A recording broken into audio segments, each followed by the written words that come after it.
आयुष्यात हरला असाल तर या दोन मित्रांची गोष्ट तुम्हाला नक्कीच इन्स्पायर करेल. तर ही गोष्ट आहे शरद आणि मनोजची. हे दोघे 10 वर्षापासूनचे जिगरी मित्र. त्यांची पहिली ओळख जनता कॉलेजमध्ये झाली आणि हळूहळू ती ओळख मैत्रीत बदलली. शिक्षण घेत असताना शरदने आपल्याला आयुष्यात काहीतरी वेगळं करायचं ठरवलं. त्याने मोबाईल रिपेअरिंग शिकण्याचा निर्णय घेतला. काम शिकण्यासाठी शरदने मलकापूर आणि आसपासच्या गावामध्ये प्रयत्न केले, पण तिथे लोक शिकवण्याच्या नावावर त्याच्याकडून फक्त काम करून घेत होते.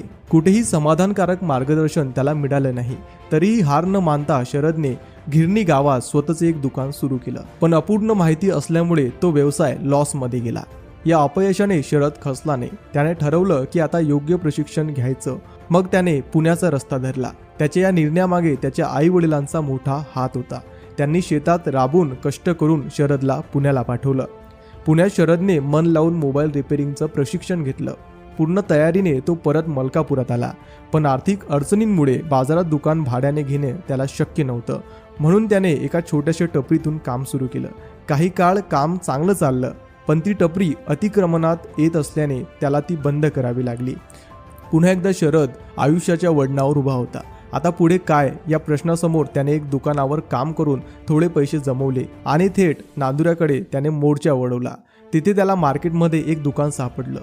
मामे भावाच्या मदतीने त्यांनी त्या दुकानाची जबाबदारी घेतली. जसा जसा व्यवसाय वाढत गेला तसं तसं शरदला जाणवलं की जे त्याच्यासोबत घडलं ते इतर तरुणांसोबत घडू नये, म्हणून त्याने खूप कमी दरात मोबाईल रिपेअरिंगचे क्लासेस सुरू केले. त्याचबरोबर त्याच्या मनात मलकापुरातही एक शाखा सुरू करण्याचा विचार आला.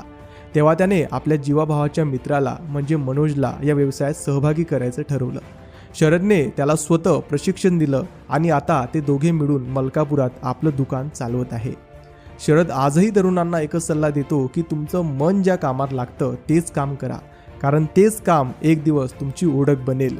शरदची ही जिद्द, चिकाटी, सकारात्मक दृष्टिकोन इतरांसाठी प्रेरणादायक ठरतो.